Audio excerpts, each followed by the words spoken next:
지금 일어나고 있는 보안 사고의 대부분은 외부 침입, 즉 해커에 의한 어떤 공격보다는 내부 사용자의 부족이라든지 아니면 그 내부 사용자가 악의적인 의도를 가지고 자료를 유출하는 상황에서 발생하는 빈도가 훨씬 높습니다. 근데 여기서 더 큰 문제는 그런 사용자들, 내부 사용자들의 어떤 악의적인 행위는 탐지하기도 쉽지 않고 또 그거를 방지하기도 매우 어렵다는 데 있죠. 이런 것들을 처리하기 위해서 나온 개념, 소프트웨어의 개념이 UEB이고요. UEB의 가장 중요한 기능들은 이렇게 4가지로 꼽아볼 수 있습니다. 하나씩 다 중요하지만 특히 중요한 걸 꼽자면 이상행위 탐지랑 행동 분석이라고 볼 수 있어요. 앞서 말씀드렸던 이런 많은 문제점들과 특징들을 다 아우를 수 있는 제품을 이번에 시큐리티 아이클라우드와 UEB라는 이름으로 발표를 했고요. 성능이나 기능성은 당연히 높게 설정이 되어 있고, 그리고 또 높은 확장성과 뛰어난 유연성을 가지고 있는 게 저희 제품의 특징입니다. 또 다른 특징은 수행 플로우를 좀 볼 수가 있을 것 같은데요. 데이터 수집, 파싱, 그리고 분석, 모니터링까지 모든 프로세스가 아주 유기적으로 연결되어서 진행할 수 있도록 설계되어 있습니다. 또 다른 특징으로는 시나리오 적용 방식이랑 시나리오 이제 도출 방식인데, 오늘은 시나리오 적용 방식에 대해서 좀 말씀을 드려볼게요. 시나리오 적용 방식은 보통은 이래요. 데이터를 수집하고 분석한 다음에 그런 다음에 어떤 시나리오를 만들지를 고민하게 되어 있습니다.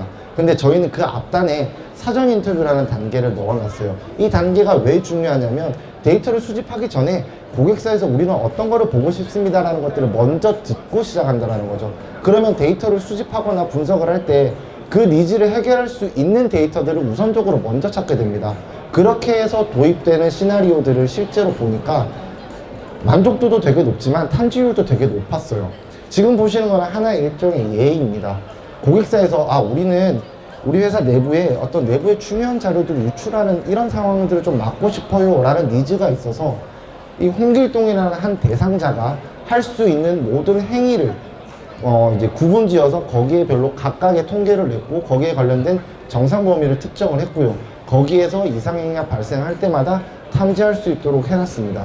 그렇게 하고 나면 이 홍길동이라는 대상자는 고위험군이라는 별도의 인타 데이터베이스에 넣고 관리를 할 수도 있고요. 이렇게 되어 있으면 중요한 거는 이런 겁니다. 고위험군에 들어가 있는 대상자가 했던 행위, 그렇지 않은 사용자가 했던 행위, 동일한 행위라고 하더라도 고위험군 사용자 리스트에 들어가 있는 사용자는 개수가 틀려져요. 동일한 횟수를 10번 반복을 하더라도 이 사람들이 조금 더 먼저 탐지가 될 수 있도록 설계가 되어 있습니다. 그러면 우리 아이클라우드와 UEB는 왜 좋을까요? 장점이 너무 많지만 제일 좋은 거 3개만 가지고 와봤습니다. 앞서 말씀드렸던 것처럼 UEB를 통해서 아웃바운드로 나오는 내부 유출에 관련된 부분들을 처리할 수가 있습니다. 그리고 심을 통해서 외부 침입에 관련된 부분들도 같이 볼 수가 있습니다. 같은 파운데이션 위에서 있기 때문에 확장성이 아주 용이하다라는 것들이 장점이고요. 거기에다가 SOA까지 얹게 돼버리면 업무 처리에 관련된 자동화도 진행할 수 있습니다. 관리적인 측면에서 봤을 때도 휴먼 리소스가 엄청나게 떨어질 수 있다는 걸 보실 수가 있어요. 두 번째 장점은 전 세계 최초로 저희가 UEB를 만든 건 아니거든요. 기존에도 UEB가 있었고 아마 부스 돌아다녀 보시면 UEB라는 제품들이 꽤나 많이 있을 겁니다. 근데 그 중에서 우리가 왜 좋냐면 저희는 사용자가 되게 쓰기 편하게 되어 있어요. 보통 UEB 같은 경우에 불편한 점들을 물어보면 시나리오 만드는 거 어려워요, 수정하는 거 어려워요, 이거 하나 요청하려면 뭔가 엔지니어링 기술이 필요해요 라고 되어 있는데, 저희는 간단한 마우스 액션만으로도 시나리오 생성, 수정, 모니터링까지 할 수 있도록 되게 사용자 친화적으로 설계가 되어 있습니다. 마지막으로 저희 쪽에 가장 큰 장점, 결국 심이든 UEB이든 시나리오를 탑재를 해서 시그니처 방식으로 탐지를 하도록 되어 있습니다. 이 말은 얼마나 좋은 시나리오를 넣어서 돌리느냐에 따라서 업무에 관련된 부분들이 만족도가 되게 높다라는 거죠. 다르다라는 거죠. 여기 보이시는 이 카테고리 외에도 더 많은 카테고리에서 저희 쪽 레퍼런스를 가지고 분석했던 이런 모든 데이터를 가지고 연구소에서 시나리오를 지금도 계속 생성하고 검증하고 도입하고 있습니다. 검증이 통과된 시나리오는 지속적인 패치와 업데이트를 통해서 저희 솔루션에 탑재되어 고객사에 제공되고 있습니다. 이제 실제 탐지 사례랑 구축 사례 보면서 제가 발표를 좀 마칠까 하는데요. 앞서 말씀드렸던 내부 유출자를 사전에 찾았던 실제 시나리오입니다.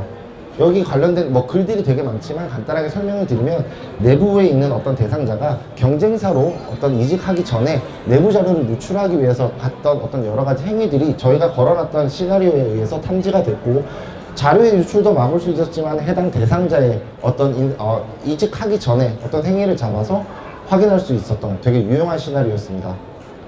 다음은 저희 구축 사례에 관련돼서 조금 말씀을 드리면 반도체 회사입니다. 반도체 회사 같은 경우에는 각 공정마다 되게 중요한 도면이라든지 공정에 관련된 도큐먼트들이 따로 있죠. 그래서 고객사에서는 저희한테 그런 이야기를 하셨어요. 우리가 힘들게 만든 이 데이터들 외부로 안 나갔으면 좋겠습니다. 그런 니즈로 저희와 같이 사전 인터뷰부터 시작해서 구축이 들어갔고요. 지금 현재도 잘 쓰고 계시는 곳 중에 하나입니다. 다음은 병원입니다. 병원에 중요한 자료가 뭐가 있어? 라고 생각하실 수 있지만 환자 정보 있죠. 환자 정보 같은 경우에는 그 병원을 넘어간 다른 병원에서도 연락을 볼 수가 없어요. 하지만 거기 안에서 근무하고 계시는 분들은 어떤 특정 대상자의 환자 기록이라든지 법적기라든지 이런 것들을 외부로 나가는 것들을 막기 위해서 저희 시스템 도입해서 현재 사용을 하고 계시고 있습니다. 이상으로 짧게 저희 UEB 관련돼서 뭔지, 그리고 저희 시큐리에이어 아이클라우드스와 UEB가 뭔지에 대해서 좀 설명을 드렸고요. 오늘로 25년도 이지색은 마무리가 됩니다. 그래서 되게 아쉽기도 하지만 벌써부터 저는 내년도에는 얼마나 더 높은 기술력이 발달된 새로운 솔루션, 새로운 제품을 소개해드릴지도 벌써가 기대가 됩니다. 여기 계신 많은 분들이 내년에도 잊지 않고 저희 시큐리에이어 부스 오셔가지고 같이 이야기 나누고 볼 수 있기를 기대하고 또 기다리도록 하겠습니다. 감사합니다.